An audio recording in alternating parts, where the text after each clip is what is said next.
nggak crash gitu. Halo. Yo, tes one. Yo guys, welcome back lagi di live streaming Rebel Group ya. Jadi kalian bisa bertanya-tanya seputar market atau seputar proyek di kripto dan ya market secara overall ya.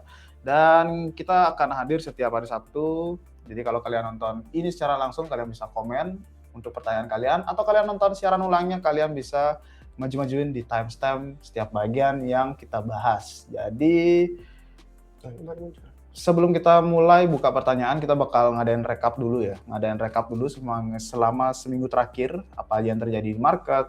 Misalkan kalian nggak mantau full gitu kan, jadi kita bisa kasih informasinya secara live di setiap hari Sabtu.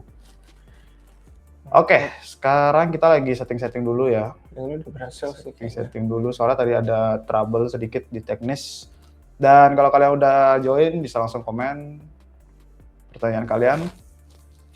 Iya, sekalian cek kalau misalkan ada masalah dari segi audio atau feedback apapun bisa komentar di bawah sebelum kita bahas lebih lanjut.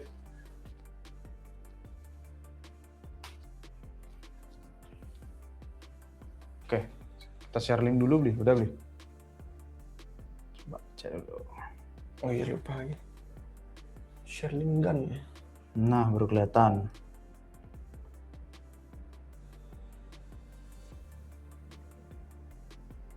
Yang rame apa kira-kira guys yang mau dibahas hari ini? Ya, kalau kalian pengen ada suatu bahasan bisa langsung komen guys. Apa yang pengen kalian bahas? Pertanyaan kalian seputar market kah? Atau outlook 2026 lagi? Atau kejadian yang akhir-akhir ini? Atau tentang suatu proyek yang lagi rame? Atau kita bisa bantu memberikan informasinya.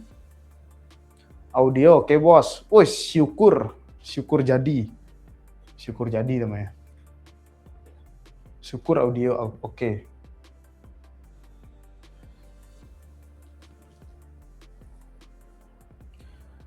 Nanti di tengah live stream mungkin kalian bisa lihat juga video kita ya guys ya. Videonya apakah ada crash atau maksudnya kayak macet-macet atau patah-patah. Soalnya di live stream minggu lalu itu kita re-upload video, itu videonya agak patah-patah. Jadi kalau ada kendala nanti bisa di-mention aja di komen guys ya.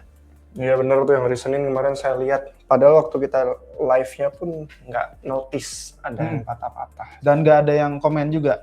Ataukah mungkin pas di-download ulang dia patah-patah atau gimana? Filenya mungkin. Oke. Jadi sudah share, semoga nanti yang lain yang mungkin ada waktu untuk nonton hari Sabtu bisa datang, kasih komentar atau pertanyaan. Paling sebelum kita jawabin pertanyaan sih, kita sekalian mau kasih disclaimer juga ya, kalau konten-konten yang disediakan di sini itu semuanya bersifat edutainment, jadi edukasi dan hiburan. Kita bukan penasihat keuangan, jadi semua informasi yang diberikan harap jangan dijadikan ketergantungan dan kalian semua harus menentukan sendiri keputusan finansial. Nah, untuk yang pertama, kita bakal ngasih rekap. Jadi untuk yang kelewatan beberapa konten atau mungkin berita-berita seputar kripto, bisa langsung cek di sini, ikut sesuai timestamp kalau kalian nonton ulang. Jadi untuk yang pertama itu adalah, di awal minggu itu kita nge-repost bahasan-bahasan yang menarik dari live stream minggu lalu.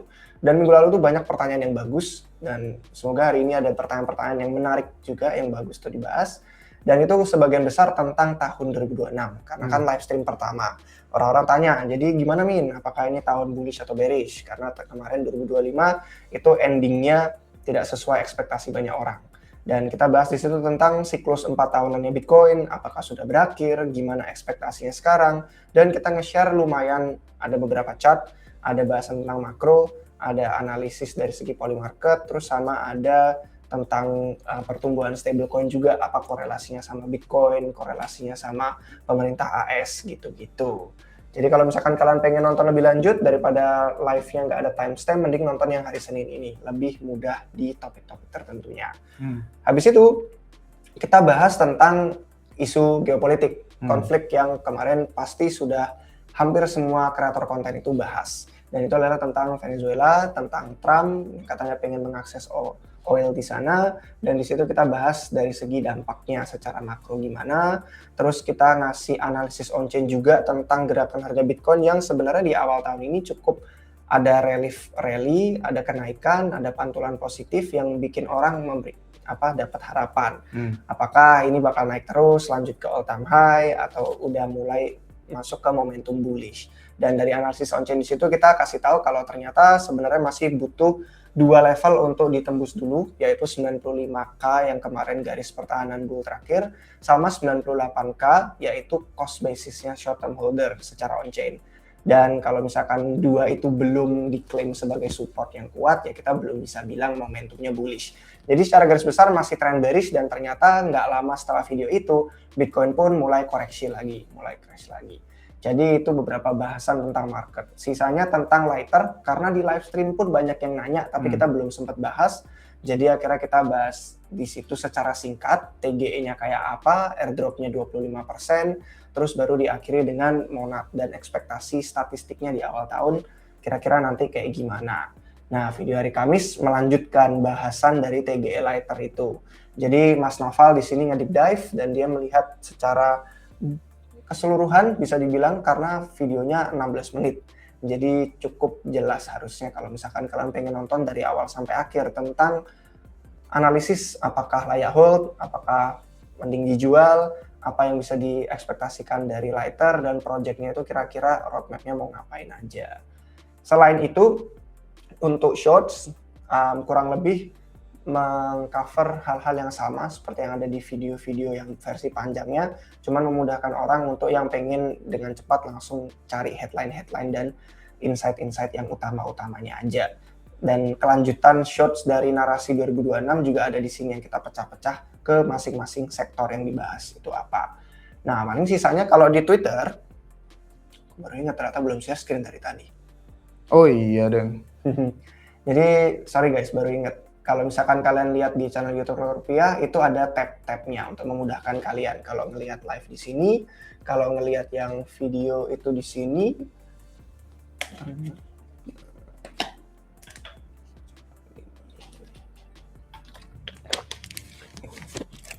Nah, kalau video itu di sini, jadi kalian bisa ngelihat berdasarkan tanggal uploadnya.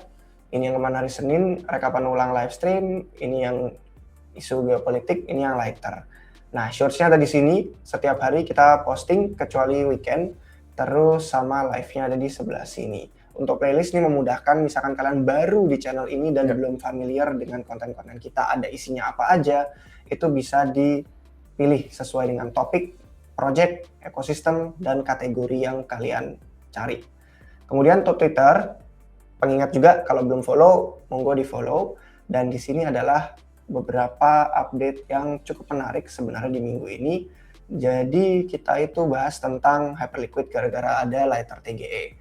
Dan kemarin jadi perbincangan juga apakah ini bakal mengancam market share-nya Hyperliquid, karena ada insentif di Lighter, ada insentif di Paradex, dan orang-orang mulai migrasi, entah bakal jangka lama, jangka panjang, atau cuman karena cari farming opportunity aja, kita nggak tahu. Tapi yang pasti Hyperliquid itu sudah masuk ke ranahnya CEX, bukan cuma DEX doang.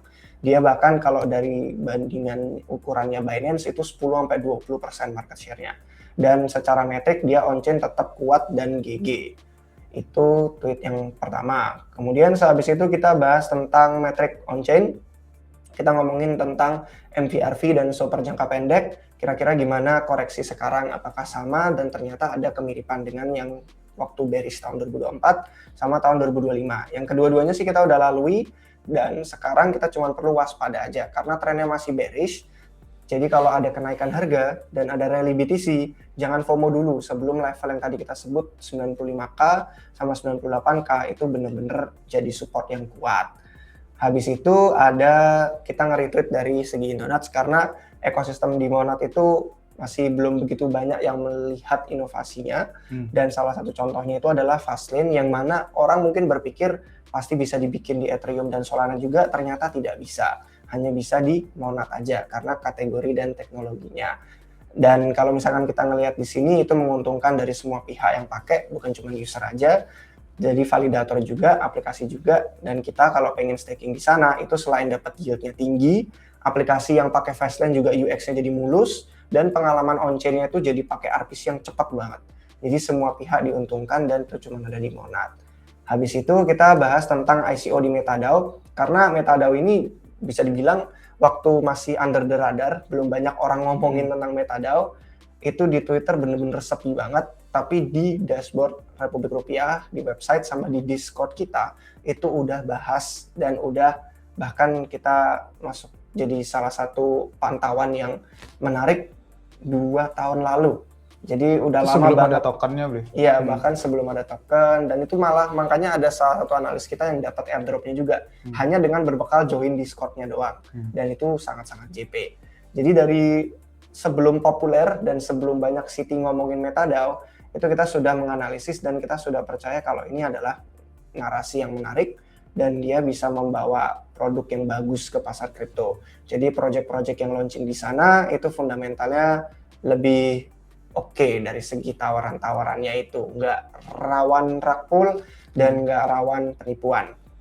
Dan kita kemarin ngasih highlight ICO Ranger, karena itu yang terbaru dan itu yang pertama di tahun 2026, dan itu adalah project yang berbeda, karena sebelumnya kalau ICO di MetaDAO, itu mereka belum punya token, dan belum ada investor sebelumnya.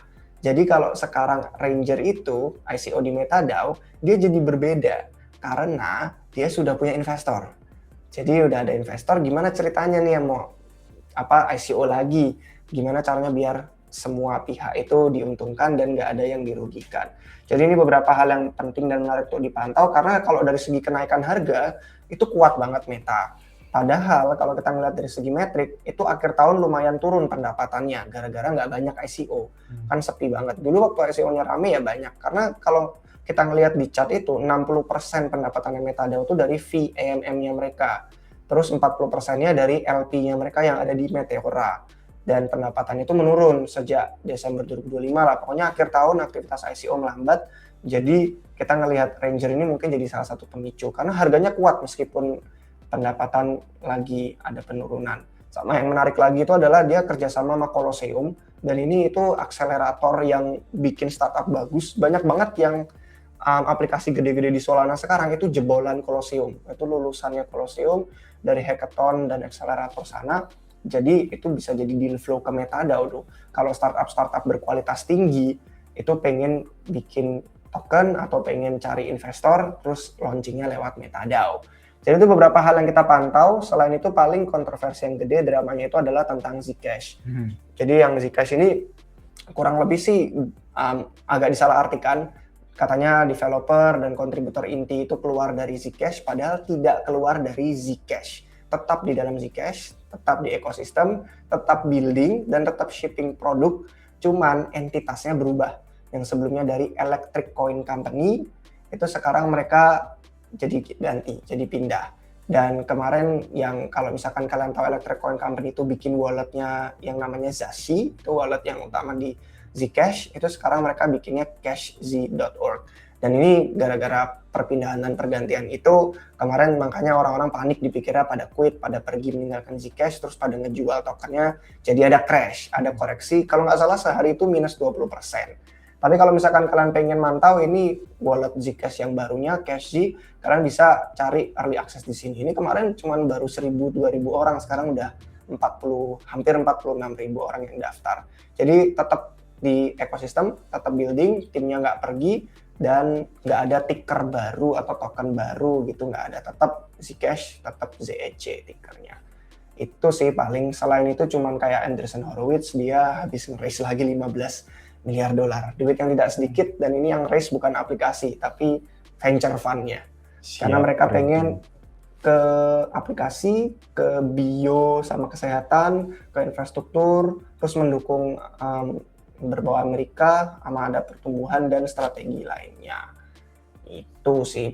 Kecuali nanti ada beberapa pertanyaan-pertanyaan lain, pasti ada yang ke-skip dari segi rekap kejadian-kejadian selama seminggu terakhir. Iya, yang paling ramai itu Zcash sih, lewat DTL juga dramanya. Dikira ditinggalin kan, padahal cuman kekeliruan aja. Lebih ke internal sih jadinya, dan intinya nggak ada yang ninggalin. Mm-mm. Oke, kita cek dulu komen-komen. Audio oke, Bos. Oke, audio oke, mantap. Absen. Yang Hand mulia. ping waving. Gini ya berarti ya. Tapi kenapa Iya. pink ya tangannya? Emang bisa pilih pink ya? Gitu. Gue kira emoji cuma warna Iya. kuning kan, kalau nggak salah warna terang. Kayak Telegram ya ada warnanya. Spill. Spill proyek Alpha. Alpha pakai F. Alpha. Apa yang mau di-spill? Iya, dari sektornya mungkin. Proyek ada banyak soalnya. Aduh, setiap hari Maksudnya tuh proyek banyak. infra, aplikasi, atau yang dicari yang belum punya token, atau yang dicari yang sudah punya token, terus potensinya bullish. Mungkin bisa lebih spesifikin lagi. Banyak yang kita pantau soalnya. Mungkin dari sektornya aja dulu deh, banyak. Ya, atau sektornya. Apakah supply monet di masa depan bisa turun drastis dari 100 miliar token jadi 50 miliar token? Wih, halving ini hitungannya setengah ya, setengah ini halving. Selain Bitcoin yang susah untuk berubah karena orang-orangnya sudah merasa nyaman dan udah teknologinya ya udah fix begini-begini aja, nggak ada upgrade, dan ya ada sih yang kecil-kecilan. Cuman maksudnya yang major, yang gede sampai mengubah. Kalau kayak gini kan mengubah kebijakan moneter kan, itu selain Bitcoin sih masih bisa ada perubahan. Makanya kita ngelihat kayak segede Ethereum aja kemarin kan mengubah konsensus, terus ada upgrade yang mengubah. Tadinya nggak ada yang dibakar dari EIP 1559, sekarang ada yang dibakar, terus tokennya jadi deflasi. Jadi selama itu bukan Bitcoin, apalagi project masih baru banget launching dan kontributor intinya biasanya sebuah startup sama foundation, ada kemungkinan untuk melakukan perubahan-perubahan. Iya, biasanya sesuai masukan sih biasanya. Sesuai masukan komunitas atau kedepannya mungkin ada hal yang perlu lagi di scaling kah atau apa lagi gitu. Biasanya tetap kayak Solana aja rutin banget upgrade. Ethereum pun sampai sekarang masih upgrade. Kalau dari beberapa bulan terakhir itu yang saya lihat sih bukan menurunkan supply jadi lebih dikit, tapi lebih ke memangkas inflasi. Dan itu diperbincangkan oleh beberapa blockchain besar, salah satunya Solana juga. Cuman yang Solana kemarin proposal pertamanya tidak lolos. Selain itu yang baru paling kayak Hyperliquid. Itu lagi diperdebatkan di komunitasnya juga tentang supply yang masih belum beredar, gitu kan, yang masih belum unlock. Kira-kira gimana enaknya, apakah mau dibakar, mau direalokasikan, apakah mau dipangkas. Jadi itu sih biasanya dari segi inflasi yang rame diomongin. Kalau mengubah supply secara total tuh biasanya sih perubahan gede banget sih. Belum pernah sih kayaknya yang saya lihatnya. Apalagi sampai setengah gitu ya. Itu major, sangat-sangat major itu. Kalau nungguin fee yang dibakar mungkin itu sangat lama jadinya ya. Tergantung pemakaian jadinya, tergantung aktivitas. Jadi itu sih kalau dari potongan setengah ini ya agak susah. Mungkin tapi kita nggak tahu. Siapa tahu ada update tiba-tiba kan. Oke, kita lanjut lagi dari Anubis. Menu live stream hari ini apa? Kopi. Kalau menu seperti biasa, sesuai pertanyaan dari teman-teman di live stream, sama kita juga provide informasi apa aja yang terjadi di semingguan terakhir, apa yang lagi rame, biar nggak ketinggalan infonya. Jadi seperti biasa live stream, silahkan tanya-tanya. Gitu. Mau tanya-tanya apa aja tentang market. Gitu. Beli yang menarik di harga berapa ya? Nah ini nih pertanyaan yang susah nih, karena kan kita tidak bisa ngasih financial advice ya. Jadi sejujurnya memang tidak bisa ngasih tahu secara spesifik harga beli yang menarik berapa. Cuman yang pasti selama dia di bawah valuasi yang banyak orang beli, biasanya sih gini sih garis besarnya. Kalau kalian lihat sebuah project, biasanya kalian bisa cek dia round itu di valuasi berapa, kalian bisa cek ICO itu di valuasi berapa. Biasanya kan ada beberapa ronde pendanaan, terus ada yang publik, ada yang privat. Nah tergantung informasinya tersedia publik atau enggak. Kadang yang privat soalnya kan nggak dikasih tahu tuh valuasinya berapa karena alasan legal dan lain-lain. Nah itu kalian bisa cek, entah kalian mau ngeceknya di Mesari atau di tempat-tempat yang kayak ICO gitu kan, website-website yang khusus melacak valuasi. Terus kalian tinggal lihat dari segi performa harga aja, kalau ini di bawah valuasi banyak investor, ya kemungkinan besar mereka nyangkut. Jadi kalau misalkan harganya turun di bawah itu, kemungkinan besar hanya untuk mereka break even aja, balik modal, kalian udah bisa dapat kenaikan sekian persen gitu. Itu sih cara yang Satu cara ya kalau misalkan pengen bandingin kalian masuk sekarang telat atau enggak, ya tinggal lihat valuasi aja. Investor sebelumnya nyangkut, tenggelam, atau kalian bisa masuk lebih murah. Kalau selain itu sih nggak banyak metrik selain Bitcoin ya, karena altcoins kan beda ya. Blockchain-nya itu pakai accounts gitu, rekening. Sedangkan kalau di Bitcoin itu kan UTXO, dan itu bisa ketahuan dia belinya di harga berapa, ngoleksi berapa banyak, ngehold berapa lama, dan sampai itu di-spend lagi ketahuan apakah mereka dalam profit atau loss. Jadi makanya analisis on-chain bisa ketahuan kalau di Bitcoin. Jadi kita dapat target-target level kayak, oh ini undervalue nih, oh ini oversold, oh ini terlalu banyak orang untung atau rugi, oh ini udah mendekati pola-pola bottom sebelumnya gitu. Jadi kalau di altcoins memang lebih susah, apalagi yang baru banget launching kayak Monad. Iya, itu dia. Soalnya beda-beda ya, setiap kalau mau masuk itu kan beda-beda, setiap orang itu menilai sebuah proyek. Ada yang pakai TA berdasarkan benar-benar price action dari chart aja. Ada yang benar-benar menilai dari suatu valuasinya, berapa menurut mereka wajarnya. Jadi sangat-sangat berbeda. Kalau saya sih masih santai-santai aja, mau naik turun ya menikmati DeFi aja. Jadi tidak terlalu memikirkan itu, tidak trading soalnya, tidak trading yang aktif.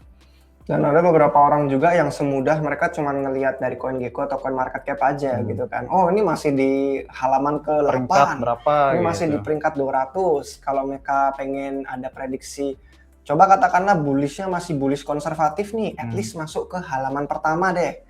At least masuk top 100. Nah itu kan udah kenaikan juga tuh. Ada yang kayak gitu ngelihatnya. Jadi dia nggak ngecek secara detail dari segi harga, market cap, valuasi. Mereka cuma ngelihat, oh di CoinGecko dia masih masuk kategori micin ini karena harus buka halaman berikutnya baru muncul. Dan Monad ya itu masih belum masuk top 100, masih belum di halaman pertama. Itu cara simpel juga. Cuman ya memang tidak recommended untuk semua project, itu tergantung sama eksekusinya gimana. Sama paling yang mentok-mentok sempat saya lihat itu adalah kemarin akun Twitter Donuts itu sempat ada nge-share, cuman coba kita lihat ya. Dan itu tuh membandingkan dari data yang ada di Artemis. Nah kalau di Artemis itu dia membandingkan antara blockchain itu secara adopsi, kan contohnya kita bisa ngeliat adopsi itu dari segi revenue. Dan kalau pendapatannya masuk, artinya ya orang-orang pakai blockchain itu, mengadopsi blockchain itu. Dan kemarin yang menarik kita lihat di sini adalah valuasi Monad itu cenderung undervalued dibandingkan dengan blockchain-blockchain yang lain. Dalam artian, kelipatan valuasinya dia itu nggak jauh dari adopsi revenue-nya dia. Makanya kalau misalkan dibandingin, itu dia terendah yang keempat. Jadi bahkan dia jauh lebih undervalued daripada Ethereum, BNB Chain, Sui, dan Avalanche.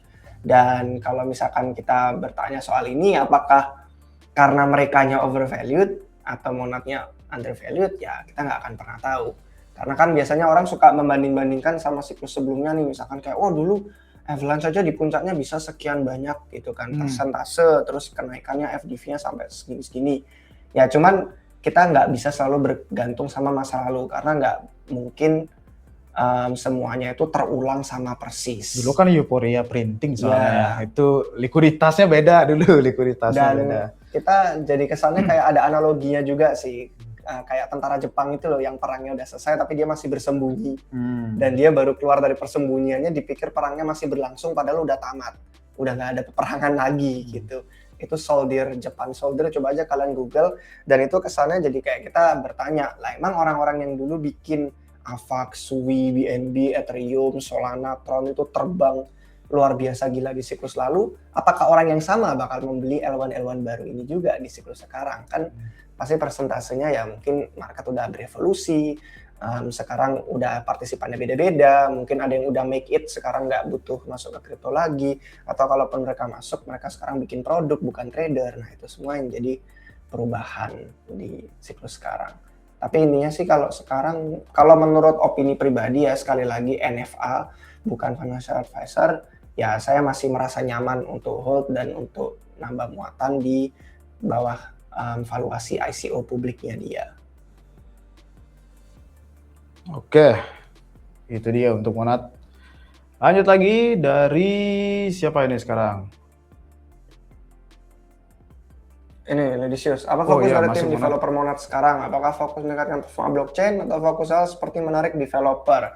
Ini pertanyaan yang kedua-duanya jawabannya dilakukan sama tim. Ya. Dan itu dikarenakan ada 2 entitas. Ada kategori labs, ada Monad Foundation. Kategori labs itu fokus ke infrastruktur. Jadi untuk hal yang kayak disebutin meningkatkan performa blockchain itu dilakukan kategori labs. Kalau Monad Foundation itu fokusnya beda. Dia yang menarik ekosistem, aplikasi, dan developer. Jadi untuk menjawab pertanyaan, dua-duanya difokuskan oleh 2 entitas yang berbeda. Jadi nggak double handling, nggak overlap, dan nggak terlalu memberatkan satu pihak aja. Iya, dan emang tugas yang sangat berbeda sih itu. Jadi cocoknya emang 2 entitas, satu fokus kode gitu, satu lagi kayak ekosistem dan komunitas gitu. Masih nge-lag kah? Oke, nge-lag apa gimana guys? Lag buat doang kah gitu? Kalau saya lihat di sini sih nggak ada nge-lag ya. Coba teman-teman yang lain apakah video yang nge-lag atau enggak? Kalau di HP saya sih nggak nge-lag kebetulan. Nah, ini yang kita tunggu-tunggu. Selamat siang. Siang, Joseph Wills. Tumben tidak pertama. Good luck. Good luck, ya, thank you. Bahas the next lighter. Nado, Variational, Paradex, apa masih bisa jadi narasi yang bullish atau orang udah pada bosen? The next lighter itu maksudnya berarti ini ya, Perplex yang belum keluar token kayaknya ya, yang dimaksud ya. Kalau misalkan ngomongin 3 yang disebut itu sih saya cuma tahu Paradex. Jujur belum ngelihat Nado sama Variational karena kemarin waktu ada peperangan Perplex yang ada rame di akhir bulan kemarin, akhir tahun lalu, itu yang muncul nama-nama kayak HX, ya kan, terus ada Aster, meskipun sekarang udah rada nggak begitu rame lagi. Terus ada nama-nama lain apa ya, pokoknya waktu itu seingat saya sih nggak ada baca Nado Variational, mungkin baru ya. Belum Dan kalau ditanyain apakah itu narasi yang bullish atau udah bosen sih, ya pada akhirnya Perplex itu adalah tempat yang kalau orang udah nyaman, mereka bakal tetap stay di situ. Sama halnya dengan wallet sama DEX. Karena DEX itu kan kalau kita ngecek di DeFi lama itu udah ribuan banyaknya, kalian scroll nggak habis-habis. Tapi kalau orang udah nyaman dengan DEX tertentu, dan kalau mereka tujuannya ganti-ganti DEX itu cuma untuk farming opportunity, biasanya setelah insentif itu hilang, mereka akan kembali ke tempat di mana mereka merasa paling nyaman. Kalau mereka awalnya di Uniswap nih, terus pindah-pindah ke tempat-tempat lain DEX karena cari airdrop atau farming insentif, setelah itu didapetin, udah cair, entah JP atau enggak, mungkin dia bisa balik lagi ke salah satu tempat lain. Mungkin kalau dia suka Uniswap, balik ke Uniswap, tapi kalau dia suka Aerodrome, dia pakainya Aerodrome lagi. Jadi menurut saya Perplex pun kurang lebih sama ya. Orang-orang yang bakal farming Lighter kemarin, itu makanya banyak yang dibilang Lighter TGE itu bullish untuk Hyperliquid. Karena udah selesai, TGE-nya udah muncul, tokennya udah ada, airdrop-nya 25%. Nah, kalau udah selesai, bullish untuk Hyperliquid lagi karena penggunaannya jadi nggak pada lari ke sana buat cari insentif, tapi bakal kembali ke tempat di mana mereka merasa nyaman. Jadi ya pertanyaannya itu aja sih, dari antara Hyperliquid, Lighter, sama Paradex, kira-kira berapa lama pertahanan mereka itu bisa stay di market share yang sekarang? Apakah tetap bakal Hyperliquid mimpin, atau Lighter, Paradex bakal nyalip? Karena Perplex itu sangat-sangat kompetitif, dari dulu nggak pernah ada satu yang menonjol. Hyperliquid itu baru pertama, tapi itu pun juga karena setahun. Kalau kita ngomongin yang udah 5, 6, 7 tahun, itu kita ngomongin di YDX. Dan dia gonta-ganti salip-salipan sama banyak banget Perplex lain, dari siklus ke siklus. Jadi memang belum pernah ada tuh yang satu siklus usianya yang tetap stay performanya di nomor 1 terus, masih belum. Ya itu dia, kalau dari secara narasi ngomongnya ya pasti gitu sih. Narasi berganti-ganti, habis itu ada gilirannya. Kalau dibilang kayak gini ya, contohnya deh, kita udah ngelewatin beberapa narasi kan. Dan kalau kalian ngerasain udah jumping into narasi gitu kan pasti berbeda-beda. Kalau dibilang bosan ya pasti bosan. Kalau kalian ngincar misalkan kayak airdropnya atau insentifnya, itu pasti udah over farm juga. Karena yang pertama always JP, biasanya kayak Hyperliquid kan JP banget, orang-orang cari the next. Ternyata di luar ekspektasi gitu. Nggak sesuai ekspektasi, habis itu udah mulai kecewa dan lain-lain, bubar, habis itu ada narasi baru lagi. Tapi kalau bicara secara general, perpetual DEX itu pasti bakal tetap ada, pasti bakal tetap dipakai gitu sih. Tergantung narasinya, mungkin nggak serame dulu lagi gitu, karena udah sempet kan exposure-nya sangat besar banget. Jadi kalau dari produk ya 11-12 masih hampir sama yang kayak dulu-dulu gitu.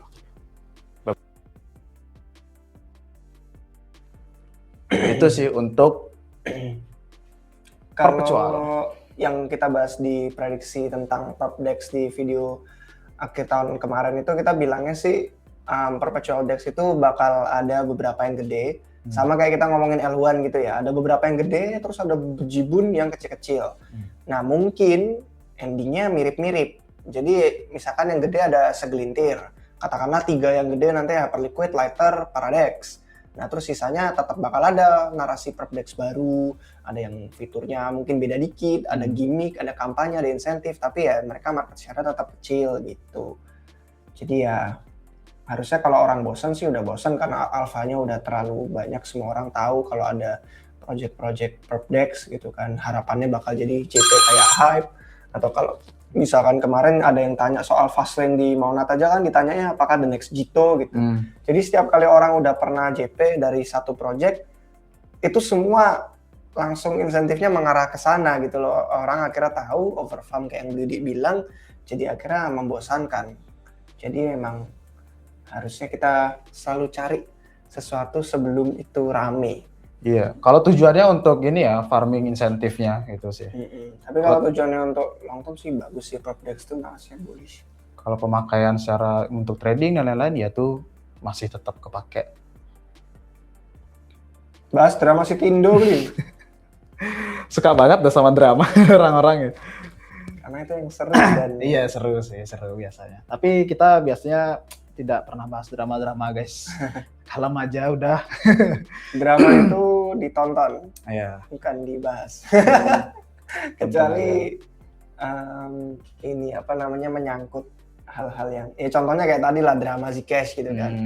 Mungkin kalian lagi mantau privasi, kalian lagi nunggu entry, terus tiba-tiba ada crash harganya, wah ada drama apa nih? Nah itu baru drama yang bermanfaat gitu kan, karena ada efek ininya. Ada back kalian mungkin di sana gitu. Tapi kalau drama si Tindo sejauh yang saya lihat baca-baca sih ya yang sudah sering terjadi ya. Jadi ya kita emang tidak fokus bahas itu sih guys. Tonton aja, jadi santai-santai aja. Dan tidak mau terlibat juga seperti hal-hal kayak gitu. Nah ini bikin Bang Yudi. Ya nih lagi di video. Hei, saya invisible kah di sini? Ditanyain terus udah kemana Discord Iya, juga. kemarin Kok di tidak Discord. bikin video. Iya, jadi nggak bikin video kayak dulu kan setiap seminggu ada gitu kan video Sama TikTok terpisahnya. juga dulu. Iya, dulu sempat di short video juga di Reel sama TikTok. Jadi sekarang emang lagi cooking something aja di balik layar. Jadi Mas Noval yang tampil di layar sekarang gitu sih. Udah Tolong. pantau infonya Zack ini Udah ya, tuh. tadi ya. Udah di awal diceritain sama Bunda Fit. Jadi itu semua kekeliruan. Oke, lanjut beli. Kedepannya mau bakal ada plan burn token atau enggak? Ini di 2 live stream sebelumnya kalau nggak salah kita udah jawab. Jadi dia ngikutin EIP 1559 yang ada di Ethereum. Jadi memang ada yang dibakar tokennya sesuai dari penggunaan jaringan. Berapa persen dari gas fee itu di burn? Itu untuk reward dan lain-lain. Hype lagi kena FAT ya. Ini juga kita udah jawab di live stream akhir tahun lalu. Sama ada di video juga kalau nggak salah deh. Jadi tentang unlock, terus tentang ini kemarin apa tadi disebutin tentang proposal yang diperdebatkan di komunitas. Apakah tokennya mending didiemin, unlocknya atau dipangkas. Terus sama satu lagi ya persaingan aja sih dari Lighter, dari Paradex, dari Astar waktu kemarin ada BNB season sama memesnya itu ya jadi dari berbagai arah. Iya, itu dia. Hype udah lumayan lama kita bahas juga. Nah, ini lagi unlock soalnya jadi gitu. Biasa gak guys kalau lagi unlock dan lain-lain. Soalnya kan kemarin ada yang jual besar-besaran juga kan yang di unstake itu. Jadi ya banyak perbincangan di seputar komunitas Hype.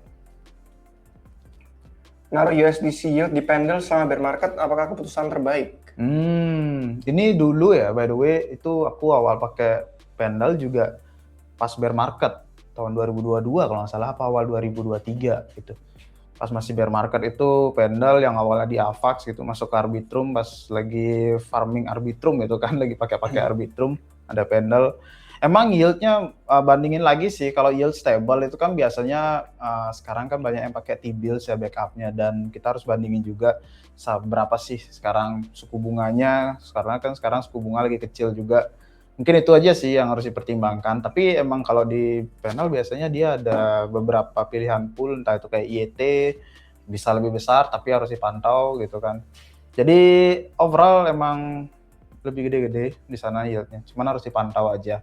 Dan stable coin juga udah banyak sekarang kan, harus diliatin biar tidak kena DPEG stable coinnya. Pertanyaan lanjutnya dia nih, peluang DeFi yield di mana bang yang paling gacor? DeFi yield ya, sekarang udah banyak produknya sih. Tergantung sih, kalau tadi kan dia nanyainnya untuk stable coin ya. Kalau stable coin itu udah banyak banget, ada vault baru sekarang, vault yang istilahnya itu manajer investasi bisa dibilang ya, yang bisa mengelola dana kalian, yang kalian misalkan deposit ke sana, dia yang ngelola stable coinnya, didepositin ke beberapa protokol biar dapat yield. Itu biasanya banyak sekarang, stable vault banyak sekarang. Kalau dulu saya nggak sering share di member di Discord sama di website itu tentang peluang DeFi sama peluang airdropnya juga, tapi sekarang kan udah nggak terlalu ya narasinya. Mungkin kalau market lagi anteng, kita memang nyari yield juga. Kalau saya pribadi sih lagi menikmati campaign yield yang ada di DeFi Monad, jadi nggak ke semuanya sih, tidak farming ke semuanya, nggak bisa soalnya juga kan. Kalau sekarang masih di ekosistem Monad, beberapa ada insentif di beberapa pool, dan ya paling itu aja sih untuk sekarang. DeFi paling di Solana juga, di Ethereum belum ada sekarang. Kalau peluang DeFi gacor, coba deh kalian bisa ngeliatin mungkin di Merkle kali ya, atau di mana. Kemarin juga sempat share pas awal-awal Monad launching kalau nggak salah. Kalau mau nyari opportunity, kalian bisa lihat di sini. Jadi di sini ada beberapa campaign reward, dan itu rewardnya ada yang jangka pendek gitu kan, kayak 1 minggu gitu. Jadi kalian bisa lihat di protokol apa yang lagi ngadain reward. Misalkan kayak di Monad ada 90 opportunity, artinya ada 90 posisi yang memberikan reward gitu. Coba bisa diklik beli. Ini dia. Iya. Nah, error, mohon maaf saudara-saudara. Tadi bisa perasaan. Tadi bisa kan sebelum live gitu. Plasma? Coba plasma. Nah. Wah, ini elite global yang membungkam. Ya, beneran error. Di sini nah, jadi kan harusnya gini aja. Oh iya, tinggal coba. pilih chain-nya kan. Jadi di sini tuh ada stable coin juga. Habis itu ada juga yang tidak stable. Atau tokens. Token aja mungkin beli. Nah, di sini kan ada tuh langsung protokolnya kelihatan, kayak ada Upshift, ada Uniswap, ada Gearbox, ada Curvence, Morpho gitu. Jadi rewardnya pun terkalkulasi juga yang di sebelah kanan ini beli, kalau kursornya didiamin. Nah, misalkan kalian deposit 1K gitu kan, $1.000. Estimasi rewardnya tuh mungkin sekian dapatnya per hari kayak gitu. Jadi udah terhitung lah, jadi terbantu kalau kalian pengen track reward untuk DeFi ya. Jadi disesuaikan aja, mau yang stable, mau yang tidak stable, yang volatil gitu, dicari aja sesuai minatnya di mana. Diurutin berdasarkan APR bisa nih ya? APR bisa, biasanya lebih dari 10.000. Biasanya dari daily reward sih beli. Oh tapi cuma iya. TVL kok kosongan. Soalnya kan ada yang kayak istilahnya mungkin bisa dibilang fake campaign mungkin ya. Dia ngadain campaign tapi rewardnya kecil banget gitu, biar kelihatan aja ada campaign gitu. Makanya kita bedainnya dari daily rewardnya gitu. Daily reward ini $1.000. Jadi kalau setiap 1.000 deposit dapat hampir $5 per hari. Kalau diurutin dari daily reward yang paling gede ini. Paling banyak rewardnya dia. $17.000 per hari. Jadi kalau dibuka dia ada gini ya juga beli, apa tuh namanya? Tenggat waktu. Nah, itu kan ada end date-nya juga. Sisa lagi 1 hari, entah itu nanti diperpanjang atau enggak, kita nggak tahu, biasanya diupdate. Di sosmed atau nggak diupdate biasanya. Nah, di sana sih kalau ngelihat yield opportunity ya biasanya yang udah dirangkum. Tapi dia di Merkle kurang banyak. Maksudnya kurang banyak, dari berbagai chain itu nggak semua tercover. Jadi kebetulan ada Monad di sini. Kalau saya masih di sini aja sih, menikmati bersama teman-teman yang lain juga. Banyak juga yang ngeliatin di sini karena udah terangkum. Jadi simple. Di hack itu langsung komen di hack. Bang, jangan nunggu-tunggutin bang. Nggak lag katanya. Oke, nggak lag. Yuk. Aman berarti lancar. Apakah dengan reversal ini para bear boy jadi berubah haluan? Menurut saya yang namanya bear itu bakal tetap bear kecuali dia sudah benar-benar terbukti salah dari segi price action. Karena kalau misalkan kita ngelihat kayak reversal sekarang kan di video on-chain yang hari apa ya itu? Selasa. Iya benar Selasa. Nah, di sini kan saya share tentang di mulai menit ke 2:18. Waduh, error lagi. Wah, ini kenapa ini? Semuanya error, guys. Ya, pokoknya di video itu kita ngasihin analisis on-chain tentang gimana kenaikan harga sekarang itu bukan berarti bakal langsung satu kenaikan itu terus bakal kuat. Langsung gas candle gede, ATH. Jadi yang bear pasti tetap bakal senang menjadi bear karena terbukti kemarin habis positif awal tahun, tiba-tiba sekarang lagi koreksi lagi kan, terus pasti makin seneng, makin ngerasa bearish. Dibilang apa, pasti bakal ngomong udah akhir siklus 4 tahun. I told you gitu. Berulang lagi, ini udah double dead cat bounce, double top, dead cat bounce gitu kan. Jadi kalau berubah haluan sih enggak, kecuali gerakan harga benar-benar signifikan banget, price performance-nya baru deh orang-orang akhirnya pivot. Karena kalau ngelihat dari segi derivatif, terakhir saya buka juga masih netral, orang nggak begitu banyak futures atau leverage, dan itu udah pada ke reset semua, open, nggak semua, tapi maksudnya open interest-nya udah mulai turun drastis. Jadi yang tadinya pada ngelong, pada nge-short, itu udah mulai kayak berarti wait and see dulu, kayaknya masih volatil, banyak ketidakpastian dari segi geopolitik. Terus kalau misalkan kita ngelihat soal perubahan haluannya sih, saya pikir bakal makan waktu, nggak bakal selama kayak bear market di siklus sebelumnya, tapi dia bakal ada kesempatan untuk ngeklaim dulu 95k sama 98k yang tadi di awal kita bahas itu. Kalau itu kuat, udah dua jadi support, ya memang berarti pengen lanjut momentum bullish. Tapi kalau dua-dua itu nggak keklaim dan kita terus bikin lower low, lower high gitu terus sampai akhir Q1 sampai Q2 gitu ya, berarti memang bears yang lebih kuat daripada bulls. Kalau misalkan kita ngelihat dari sell side risk ratio-nya, soalnya juga kita masih di titik yang sangat-sangat relatif kecil likuiditasnya. Kalau misalkan di atas, ini bukan berarti bullish atau top, terus yang bawah ini bottom, enggak, jangan dipikir gitu. Justru ini cara membacanya adalah, kalau dia di atas, itu sangat-sangat ekstrem volatilitas dan ketidakseimbangan harganya. Mau itu top, belum ditampilin, by the way. Oh iya. Okay. Mau itu top, mau itu bottom, itu pasti dia ekstremnya ke atas. Nah, ini kan kayak top, ini kan di atas. Ini kayak bottom, ini juga di atas, di atas. Ini top, ini di atas. Ini bottom, di atas. Jadi, kalau misalkan kita ngelihat, justru kalau waktu di bawah, itu waktu biasanya lagi sideways, lagi nggak ada liquidity, lagi diem-diem baik gitu kan. Biasanya itu persiapan-persiapan sebelum akhirnya nanti ada gerakan-gerakan parabolik gitu. Ketika harga cuma gitu-gitu, choppy-choppy doang, sideways gitu. Nah sekarang masih di kisaran harga yang bener-bener performanya itu dia netral, seimbang, nggak banyak orang terlalu bias pengen ngelong langsung up only terus terbang ke ATH baru, atau langsung jemput target-target mereka yang to the moon, atau malah orang yang terlalu bearish, nah ini bakal turun ke $50.000, kita bakal jemput ke titik harga yang kemarin bottom siklus sebelumnya, atau malah separah sampai dibilang mau ke 0. Itu titik dua yang ekstrim. Titik dua yang ekstrim yang kalau ekstrimnya terjadi itu dia menyentuh harga-harga yang garisnya di atas ini. Jadi itu biasanya top, bottom, karena itu kan paling ekstrem. Kalau top udah ekstremnya udah paling profit, ini udah paling loss. Kalau di low liquidity, very low liquidity itu ya di bawah, dia kisaran harga biasanya sih persiapan ya. Makanya kan kita kalau pasang di judul sama di thumbnailnya, apakah market sudah mulai panas, biasanya kan sama aja kayak kendaraan ya, kita panasin dulu kan sebelum mulai jalan. Entah kalau kendaraan listrik kita cas dulu, kalau kendaraan mesin kita panasin dulu biar muter dulu oli segala macam. Jadi ini kayak dia ngisi baterai, dia kayak mempersiapkan gitu kan untuk gerakan-gerakan selanjutnya.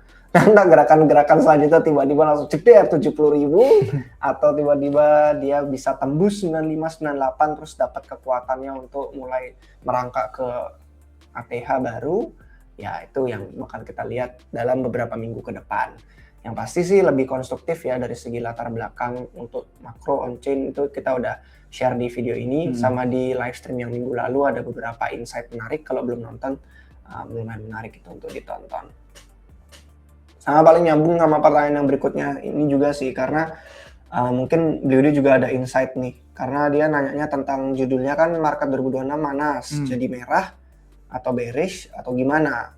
Terus dia lanjutin, menurut beliau berdua dengan kondisi geopolitik saat ini, contohnya penangkapan Maduro, rencana Trump caplok Greenland, dan juga midterm pemilihan USA. Nah itu gimana tuh efeknya untuk 2026? Ya, by the way kita udah ada share juga kan itu pas di live stream sebelumnya tentang midterm, kita bahas juga. Tapi yang surprisingly itu kan pas di akhir minggu ya, itu Trump tiba-tiba mempunyai langkah yang sangat tidak terduga gitu kan, yang menyerang Venezuela, menculik Maduro sih lebih tepatnya. Jadi kita buatin juga videonya, dan yang dekat-dekat ini kan lagi banyak yang pada khawatir tentang Iran dan Israel ya, tentang Israel bakal menyerang atau gimana. Jadi banyak yang diperbincangkan secara geopolitik itu, dan juga konflik di Taiwan juga, beberapa analis juga masih mantau itu. Mungkin itu yang bisa kalian catat-catat ya buat note gitu kan. Semisal ini terjadi, ini worst case skenario-nya. Jadi emang geopolitik tuh selalu panas sebenarnya dari dulu, tapi kita nggak tahu kapan pecahnya, itu dia. Kayak sekarang ada penangkapan Maduro, orang-orang mulai lagi berspekulasi, banyak kan konten kreator yang udah ngebuat video-videonya. Jadi itu dia, kalau dari geopolitik ya emang selalu panas, dan kita nunggu kapan pecahnya, emang tidak bisa dibendung yang seperti itu biasanya. Bakal ada kayak perang dingin lah, habis itu memanas kayak gitu-gitu. Kalau Greenland dan lain-lain ini emang Trump ini kayaknya lagi sangat panas mesinnya tadi ya, sudah dipanaskan di awal tahun.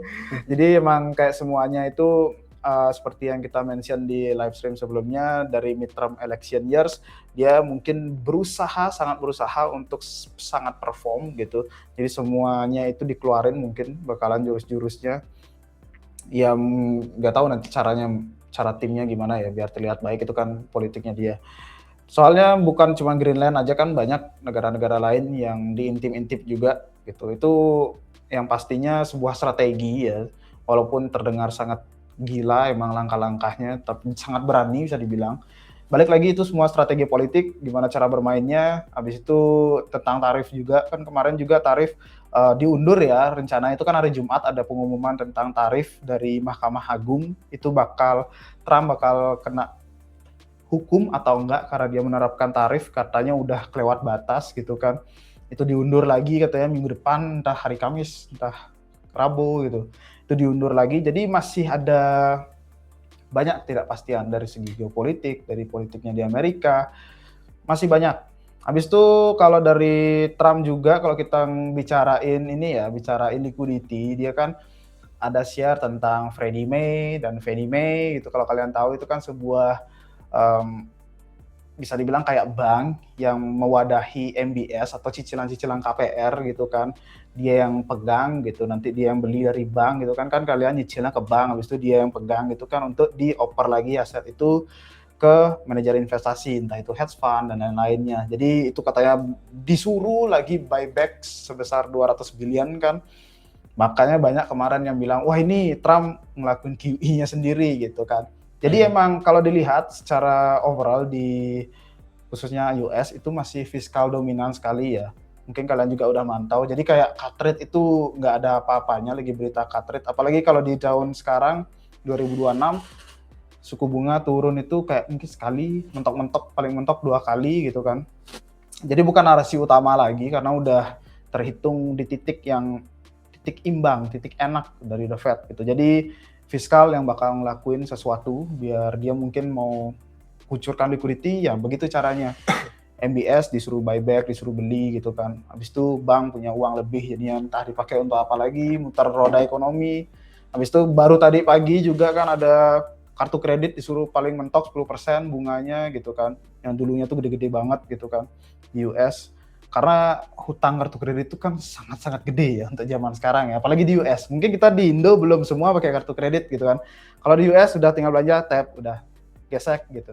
udah jadi kebiasaan semua orang gitu. Jadi itu kan bisa memicu gini ya, orang-orang makin belanja gitu kan, memutar roda ekonomi, ada yang berspekulasi ke sana. Jadi itu dia yang perlu kita pantau ya, fiscal dominance dari Trump dan timnya untuk di tahun ini. Jadi kalau emang kerannya dibuka, ya mereka pemerintah masih punya kas ya. Kemarin kan DJI-nya udah di refill tuh sampai 1 triliun, jadi mereka punya amunisi dan juga katanya revenue dari tarif gitu kan yang bakal jadi insentif juga. Jadi kita pantau itu aja. Kalau semuanya dikucurkan, ya artinya ada likuiditas baru gitu sih. Kalau misalkan kalian ngelihat di video yang ini, nah yang di sini nih, itu juga saya sempat nyebutin ada analis makro yang saya baca itu ngasih tahu kalau yang tadi beliau dibahas tentang defisit fiskal itu bahkan yang di luar AS itu malah lebih cepat juga lajunya gitu. Jadi kalau kalian lihat berdasarkan warnanya ini dari tahun ke tahun gitu kan. Dan itu kenaikan defisit fiskalnya itu terutama di luar dari Amerika Serikat itu benar-benar cepat, dan di sini Indonesia juga ada nih masuk. Ada Indonesia coy. Nah, ada Indo coy. Jadi kalau kita mau ngelihat secara garis besar, meskipun ada ketidakpastian dari segi geopolitik apa segala macam, tapi semua ini tetap kembalinya kemana? Kembalinya ke pemerintah berhutang. Dan utang pemerintah itu tidak bisa dihentikan karena bukan cuma di AS tapi mengglobal. Dan kalau kalian lihat chartnya di sini aja sudah masalah global lah. Negara-negara selain AS juga lebih cepat akselerasi daripada AS sendiri. Jadi hasil akhirnya ya tetap bakal mata uang fiat yang hancur, yang istilahnya kayak apa, fiat debasement gitu kan. Jadi kalau kalian pengen cari hedging atau taruhan secara long term untuk memastikan kalau kalian nggak bisa percaya dengan yurisdiksi tertentu, pemerintah tertentu, dan mata uang fiat itu apa kursnya, terus ya kan kebijakan-kebijakan asing satu sama lain kan saling berpengaruh, tapi utang nambah terus gitu kan secara mengglobal, dan masalah utangnya nggak selesai ya, contoh kayak Bitcoin itu, makanya kan jadi banyak sekarang analis-analis makro yang mulai paham gitu kan dengan tesisnya Bitcoin itu apa, karena dia tidak bisa di debase yang kayak fiat debasement, dan dia nggak bisa semena-mena dirampas, diculik, karena kepemilikan asetnya kita pegang sendiri. Kalau sekarang orang masih larinya ke emas atau ke perak atau ke aset-aset komoditas yang sebenarnya sih kalau misalkan kita ngomongin soal penyitaan masih bisa ya kan, disita, diambil, tapi kalau Bitcoin itu kan cenderung lebih aman, relatif lebih bisa dimiliki secara jangka panjang. Jadi ya akhirnya kalaupun ada ketidakpastian bisa dibilang kayak noise gitu kan, short term. Tapi secara jangka panjangnya sih tetap fiat yang kehilangan nilai gitu. Ya, itu dia sih. Trade debasement ya sih namanya? Ya. Yang dari akhir tahun lalu tuh banyak banget yang menggaungkan soal itu ya, makanya emas juga naik banget kan. Ya, itu kan dari TradFi dominan itu yang makro analisis tuh biasanya dari TradFi soalnya. Pasti dia condong ke gold gitu. Dan mulai sekarang ke Bitcoin gitu. Jadi kalau overall ya kondisi geopolitik itu sangat-sangat gini ya, sangat-sangat dinamis. Kita nggak tahu kapan pecah. Yang pastinya itu, yang pasti kalau pecah ya emang black swan di mana-mana gitu kan. Kalau sampai perangnya besar gitu, kita nggak bakal tahu kapan pecahnya. Jadi balik lagi ke rasio resiko kalian masing-masing gitu kan. Kalian harus ngerti itu. Jadi setiap investment itu, walaupun narasinya sebullis apapun, masih ada resikonya. Itu dia, masih ada resikonya. Salah satunya itu juga.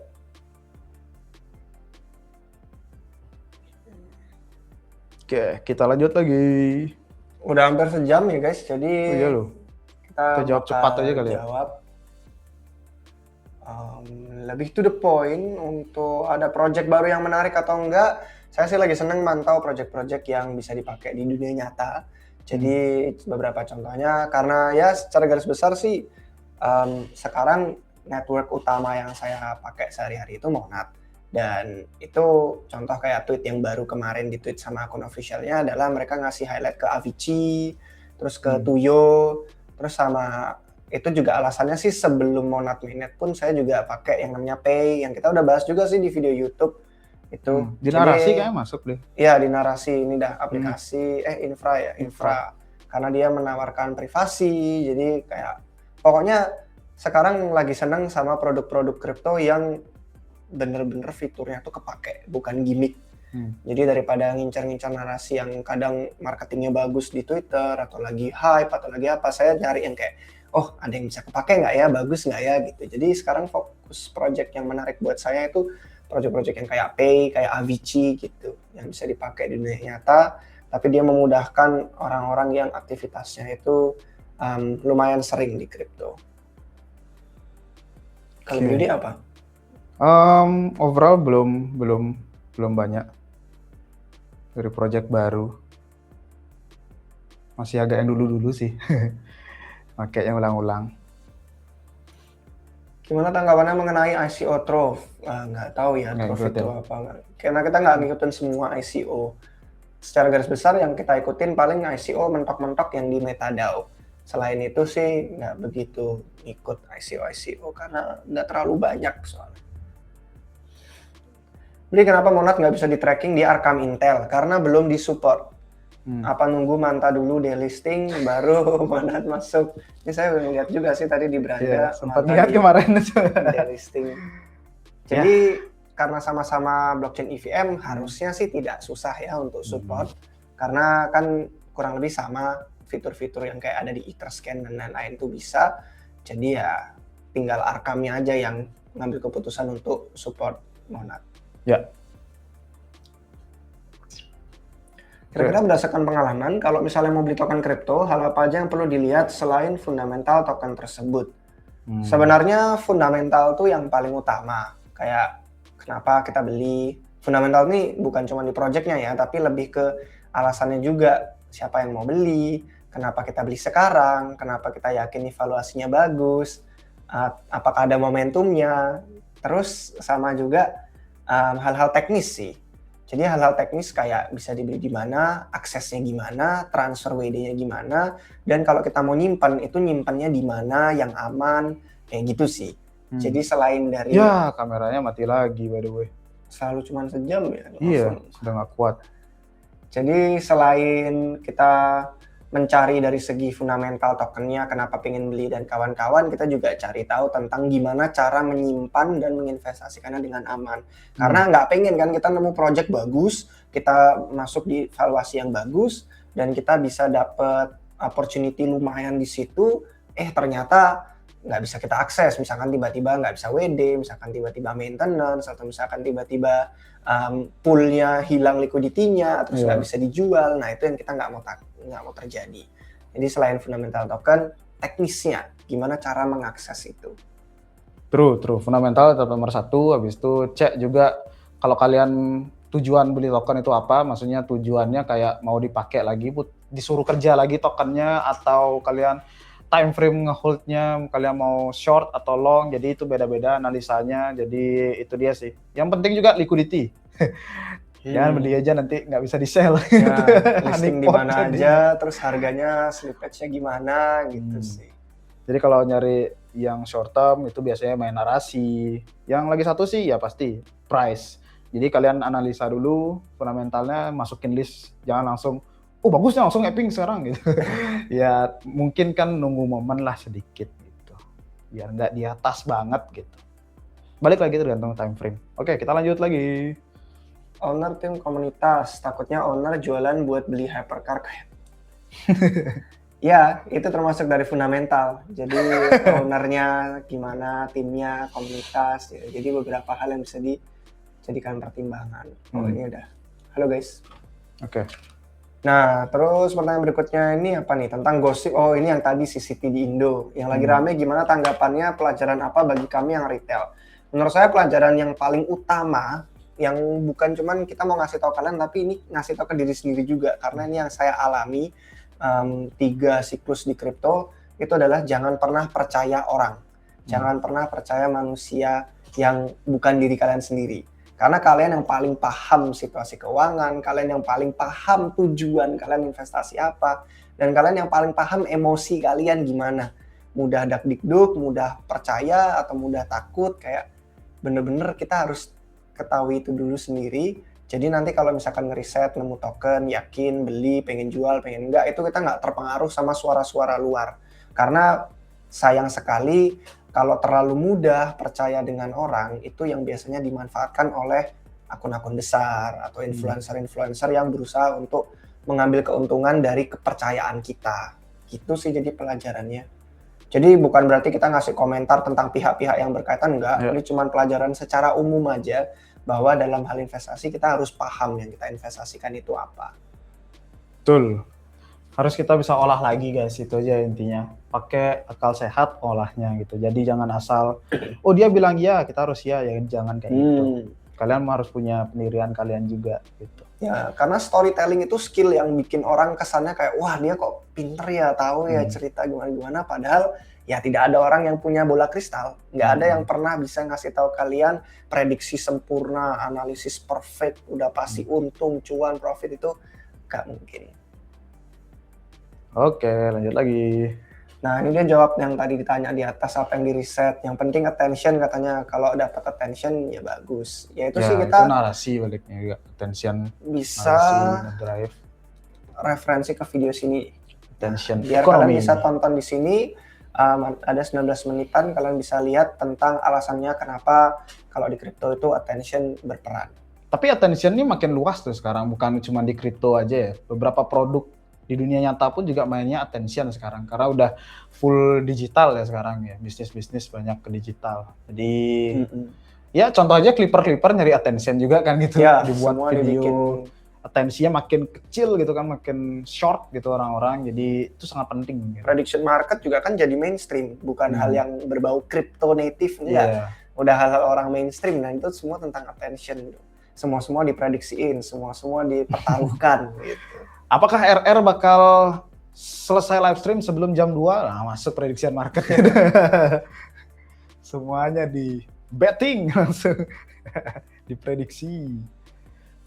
Terkait bottom Bitcoin, berdasarkan analisa RR, kira-kira bisa sampai berapa dolar dalam siklus ini. Nah, kita kan nggak bisa prediksi kemana. Cuman kalau kita ngelihat dari segi range-nya, kemarin kita udah nge-share di tweet, itu masih ada beberapa target yang perlu kita anggap kalau misalkan trennya masih bearish, ya ruang kosong di antara 72.000 sampai 82.000 itu biasanya suka diisi karena dia sepi volumenya. Dari segi profil technical ya, itu kebaca di chart, kalian bisa cek sendiri volume profile di TradingView, terus kalian bisa cek juga di check on chain tentang distribusi supply secara on chain. Itu juga kurang lebih di situ udah kisaran 72.000, 82.000 kalau pengen nge-wick ke situ biar momentumnya bullish. Tapi kalau ternyata memang udah masuk bear market dan nggak ada harapan ke all time high di tahun ini, ya berarti dia bakal turun lebih rendah dari itu. Itu sih kurang lebih kalau misalkan kita ngelihat dari segi on-chain dan teknikal. Mau tanya Bang, biasanya source paling mudah buat mantau geopolitik, kebijakan berita besar global yang ngaruh aset instrumen, emas, S&P 500, crypto. Kira-kira apa ya Bang? Entah akun Twitter, YouTube, atau web berita selain RR. Saya pengen bisa lebih update lagi sama kebijakan global dan event-eventnya. Nah, kalau ini kebijakan global event ini kebetulan kemarin ada yang bikin dashboardnya untuk monitoring the situation. Dan itu dia udah nge-recap. Jadi ngumpulin semua yang ada isi-isinya tentang berita, tentang gerakan harga, tentang prediction market. Jadi orang-orang yang pada pengen tahu what's happening gitu, dunia lagi ada gonjang-ganjing apa, itu ada di sini. Jadi kalau misalkan kalian nanya ini di live stream minggu lalu, saya pasti nggak bisa ngasih tahu ini karena baru nemu ini berapa hari lalu. Dan ini tergantung sama internetnya juga sih, karena kan berat, dia ngambil banyak API.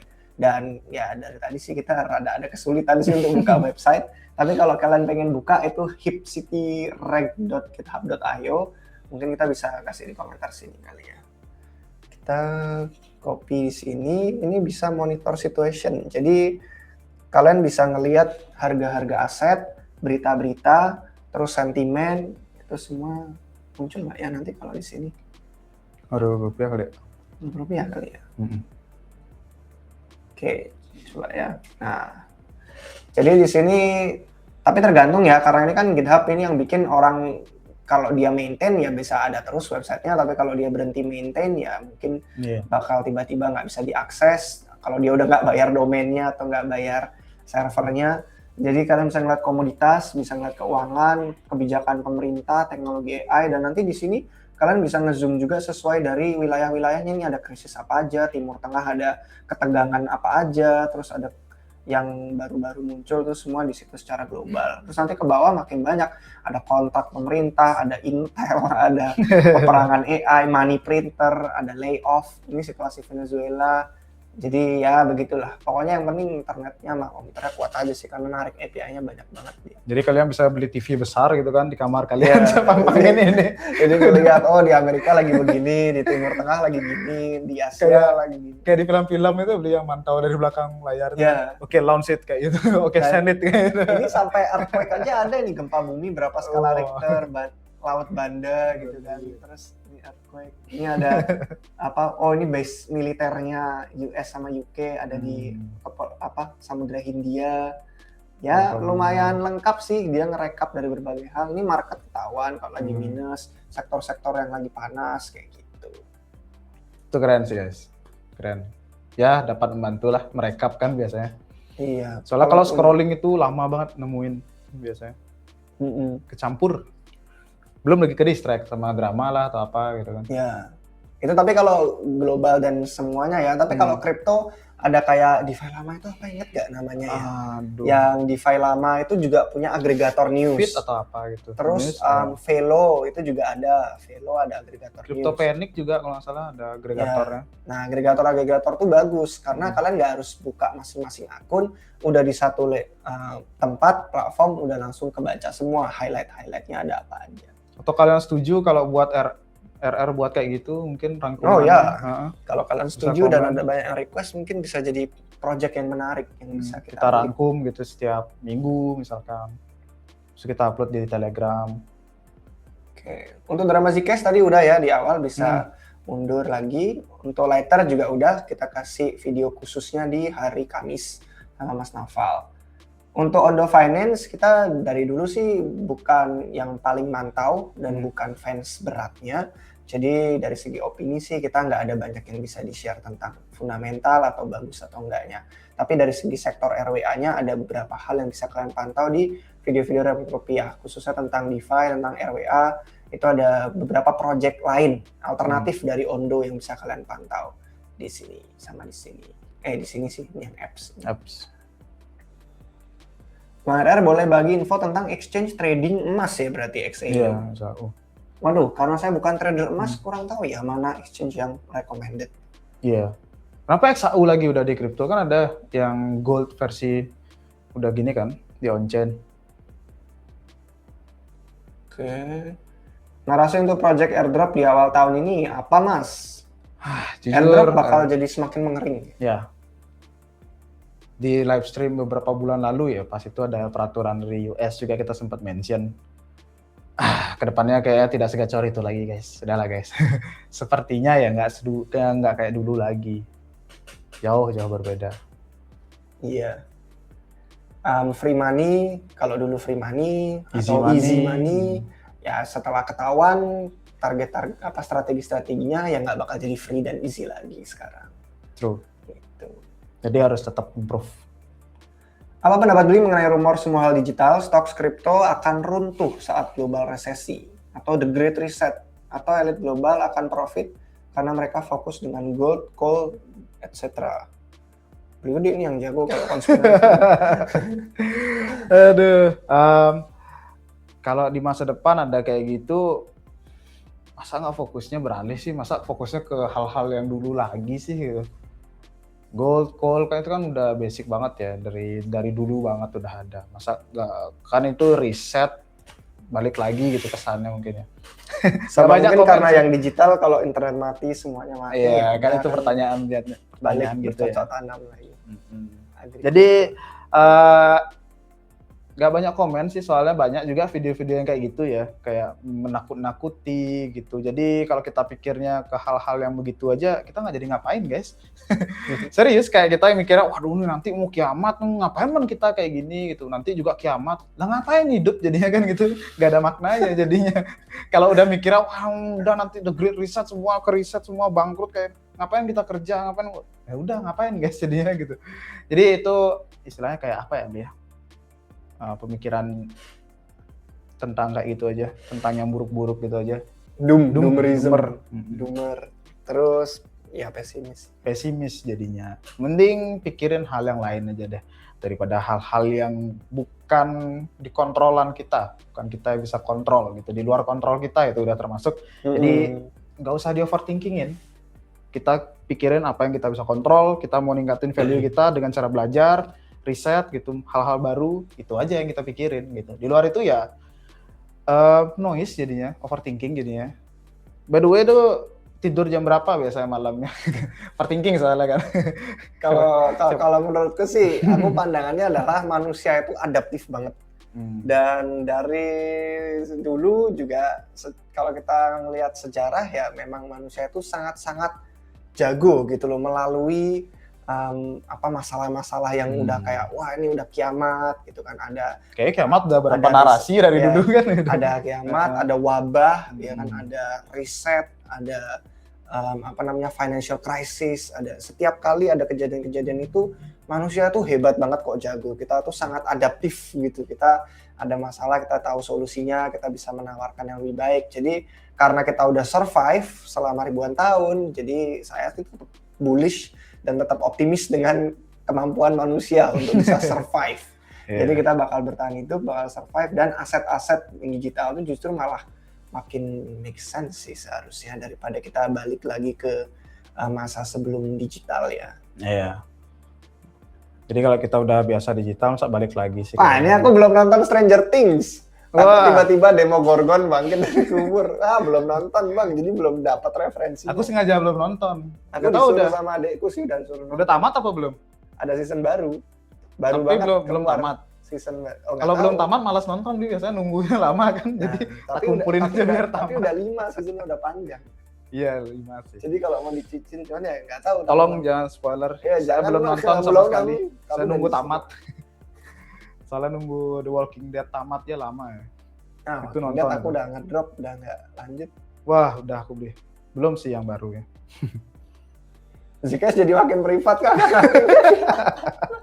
Timnya tetap ada ya guys. Cuman kalau makin privat, jawaban seriusnya adalah ada project baru namanya Tachyon. Dan itu adalah salah satu kontributor di Zcash yang berusaha bikin privasinya Zcash itu tetap tahan kuantum. Jadi kan kalau kita lihat Bitcoin ada narasi-narasi tentang kuantum bakal mengancam gitu kan, dan itu jadi perdebatan di komunitas sama developer. Nah, Zcash itu udah mulai siap-siap dari sekarang dengan project Tachyon. Jadi project Tachyon itu selain bikin Zcash skalanya lebih gede lagi buat dipakai sama dunia global dan mainstream, tapi juga kalau misalkan tiba-tiba diserang kuantum, privasinya itu nggak berubah, tetap aman dan tetap tidak membongkar identitas apapun gitu. Jadi itu jawaban seriusnya kalau makin privat. Tachyon. Tachyon, oke. Tapi ya saya dapat candaan. Iya, soalnya lucu pertanyaannya makin private ya. Oke, makasih Bang, katanya beli TV ya, bagus TV-nya gede, monitoring situation, pasti orang tua kita kayak, wah ini anakku kerja di CIA, gitu, Intel gitu. Kamu agen apa Mak? Gitu. Jangan TV, kalau bisa ini, apa sih namanya beli yang nembak itu, monitor, proyektor ya, biar lebih gede seluruh tembok gitu. Kalau nggak di tembok desa aja gitu. Iya, bisa di sambil ngeronda sambil kita nobar sama teman-teman lain, enggak nobar guys gitu. Monitoring situation bareng gitu. Bang RR lah. Udah selesai kan season baru? Udah. Udah selesai season baru. Maksudnya udah selesai season baru. Season baru udah selesai. Bagaimana maksudnya? Season baru udah selesai, kalau ceritanya nggak tahu. Iya, ceritanya. Biasanya kalau masih untung dilanjutin sih. Iya, dipanjang-tarik biasanya lagi. Dipaksa dikit. Untuk XRP kita nggak ada update terbaru, cuman tadi kita ngelihat reportnya yang Indonesia Crypto Network sama Konvestasi itu, katanya investor kripto di Indonesia masih pilih yang top 10, dan itu saya ngelihat chartnya itu paling banyak megangnya antara Bitcoin sama USDT karena stablecoin kan, terus sisanya altcoin-nya itu Solana lebih gede daripada Ethereum, terus habis Ethereum BNB, terus XRP. Jadi kayaknya masih banyak peminatnya di Indonesia ya. Tapi cuman kalau kita sih nggak megang dan nggak mantau XRP. salah bakal mencapai 400 tahun ini. Wih, Nah, nggak tahu kalau tahun tinggi ini, ya. cuman hebat Bagus, juga tuh optimis targetnya deh. ini. Ya. Optimis. Iya, kalau tahun ini mungkin chance-nya agak sedikit mungkin ya. Chance ya. Kita bicara chance saja ya. Soalnya kan itu udah spekulasi yang dari lama-lama orang waktu pas hype bull pun juga ya. Sekarang kan lagi tren bearish gitu kan. Tapi dia punya pencapaian 400 hebat sih. Mungkin agak sulit kalau trennya masih bearish. Oke, ini yang Oke, terakhir. pertanyaan penutup. Ini dia pertanyaan penutup akhirnya. Terima kasih. Tapi nanti nambah lagi tiba-tiba. Pertanyaan dari Saleh Ramadhani Fasya Bagai. Bagai apa namanya? Bagai. Bagai bener ya? 9707. Iya, Bagai 9707. Ini Bang David tulisan IT kah? Vibes-nya kayak orang begadang ngoding. Jangan Maksudnya, begadang, Li. Vibes begadang ngoding ini kayak gimana? Tadi soalnya aku nanya kan tidur jam berapa gitu kan. Dan overthinking gitu. Li yang dibilang begadang. Nah, betul kan ada. Enggak, saya bukan urusan IT. Karena apa namanya, saya dari dulu itu merasa kayak orang-orang yang di IT itu pinter banget gitu loh, kayak dia itu harus detail kan ngelihat. Karena yang namanya ngoding itu kan ada celah sedikit aja kan berisiko. Dan udah sering nonton video-video YouTube tentang ngoding itu jadi ngerasa kayak aduh kok kayak kurang mampu ya kalau mau ditekuni gitu. Jadi mentok-mentok cuman ngelihat ini protokol AI yang bisa vibe coding gitu-gitu. Itu pun masih belum sesering orang-orang yang di Twitter pada nyobain vibe coding, sampai udah jadi website, udah jadi aplikasi, sampai bahkan ada yang udah earn money gitu. Jadi sangat disayangkan saya justru malah belum terlalu ini banget ke IT dan ke codingnya. Cuman pengamat dan suka baca-baca aja. Entusias gitu. dia. IT entusias, tech entusias sih. Soalnya kan dia ngamatin juga perkembangan tech kan. Itu dia. Oh ini Bagai itu adalah marga Bang dari Bugis. Oh, marga. Nice. Baru tahu, serius baru tahu. Mohon maaf jika menyinggung, tapi keren. Baru tahu marga dari Bugis. Oke. Ada lagi kah, Bli? Ini aja di atasnya. Ini sih, iya. Bang lebih milih proyek lama RWA seperti Ondo yang fundamental sudah ada atau proyek yang baru muncul seperti Kanton? Kanton tuh ada Kanton integrasi. tuh nggak baru muncul. Iya, udah lama itu. Cuman baru hype-nya Baru karena ramenya integrasi. sekarang, iya. Integrasi sama apa ya kemarin ya, JP Morgan? Apa Morgan Iya, Stanley? pokoknya nama gede kan. Nama besar. Makanya dia pam lagi. Itu bukan proyek baru ya, by the way. Saya pun juga kaget. Tuh. Pandangan Bli terkait Avicii. Tadi Baru udah download, baru baru mau pakai. Nanti kalau udah jadi user, udah coba-cobain, nanti kita bisa kasih review lebih lanjutnya lagi gimana. Cuman yang pasti Avicii itu dari segi price performance-nya oke ya. Dari price. Karena narasinya dapet, neobank, terus dia ada di MetaDAO, dan MetaDAO sendiri pun jadi project yang kita pantau tempat untuk launching ICO yang paling menarik untuk siklus ini.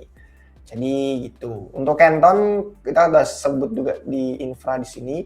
Jadi untuk yang kayak Avicii, yang kayak gitu-gitu, pokoknya payments, infrastruktur yang ada hubungannya sama TradFi institusional, itu ada di video ini. Secara lebih lengkapnya kalian bisa nonton 8 menit di sana.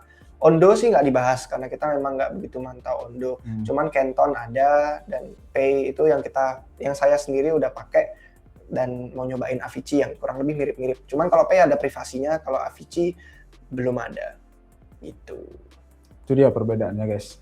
Oke, mungkin segitu aja guys untuk live stream hari ini. Udah 1 jam lebih, hampir 1,5 jam. Jadi terima kasih teman-teman udah bertanya-tanya, dan kita bakal hadir juga setiap hari Sabtu, setiap minggunya. Jadi kalian kalau punya pertanyaan belum terjawab di hari ini atau nggak sempat hadir, bisa hadir di minggu depan.